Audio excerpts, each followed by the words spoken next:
August 28th, 2024. It's a little after 2 because I can't stop talking. And we are at the library. And today I'm going to be talking about, well, it's just basically, I would just call it potpourri. It's just everything, these are all things that don't fit any other category, which is why I'm doing them. So they just sort of, I wouldn't be able to lecture on any one. I just kind of, so anyway, I'm going to go through them pretty fast because there's so many. But when we get, you can write them down. But when we get to the Q&A after about 15 minutes, then I'll be happy to go back and fill in the blanks on those, ghost adventures, anything else you want to know. Okay, so here we start. Taylor Swift comes over here on occasion. Oh, you looked up on that one. Taylor Swift comes here on occasion. Her favorite place to go into is Lloyd's. As I said, this is just trivia, little bits and pieces. Okay. The song Avalon, written by Al Jolson in 1920. Are you familiar with it? Okay, I bet you don't know this part. It appeared in 2 very famous films, in Casablanca and It's a Wonderful Life. I'll go back and explain that later, where they were in the movie. So many people don't know that. Okay, Catalina was used as a category for Jeopardy. And Ghost Adventures, which I did about 2.5 years ago. Okay, are you all residents of California? Yes. Okay, here's a bit of trivia you don't know. I guarantee you don't know. What is our state song? I know the flower and I know the Garibaldi is ours. No, the song. I don't know. Okay, the one everyone says is California, Here I Come by Al Jolson. Wrong. I was going to say it. Okay, it's called I Love You, California. It is a horrible song, but it's fun. It's a fun song because it's so bad. It was written in 1913 and 1951. The state legislature made it officially the song of Catalina.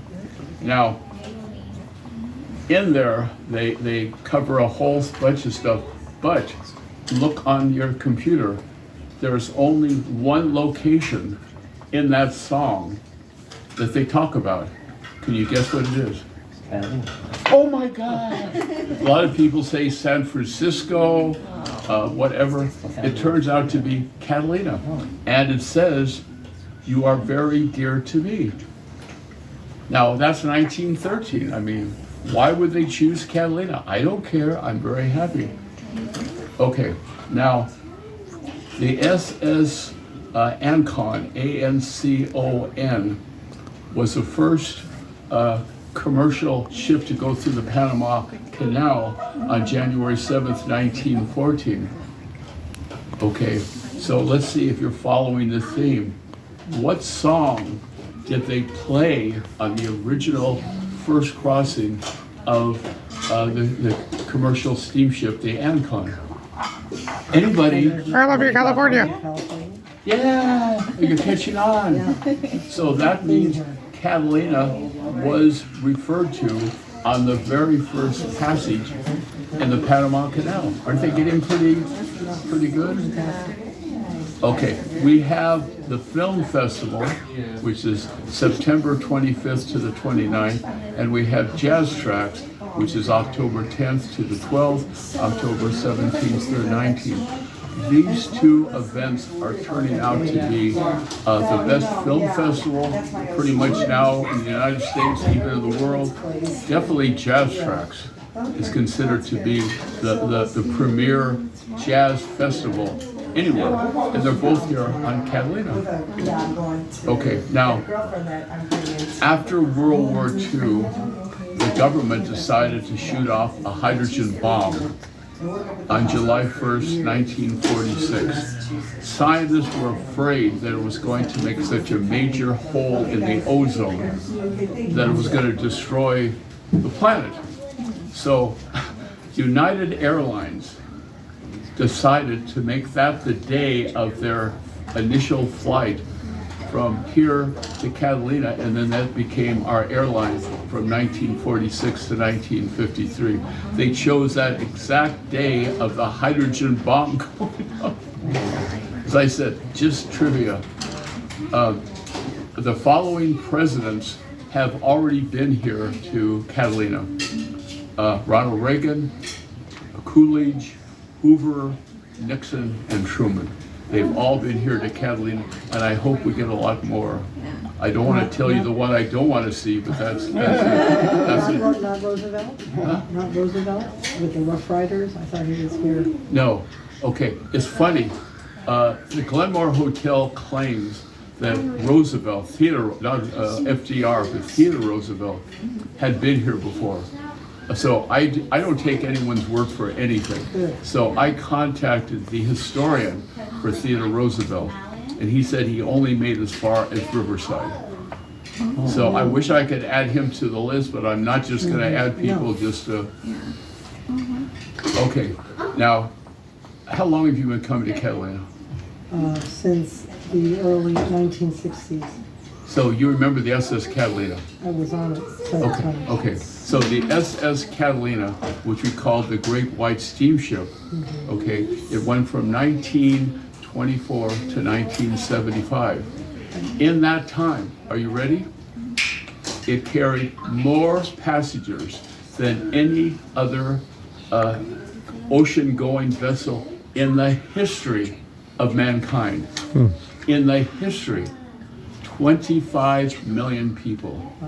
It also carried more troops than any other ship during World War II, even more than the Queen Mary. It carried over 800,000 troops when it was used up in Northern California. Okay, are you ready? In 1919, Sid Chaplin, the half-brother of Charlie Chaplin, started the Chaplin Airlines.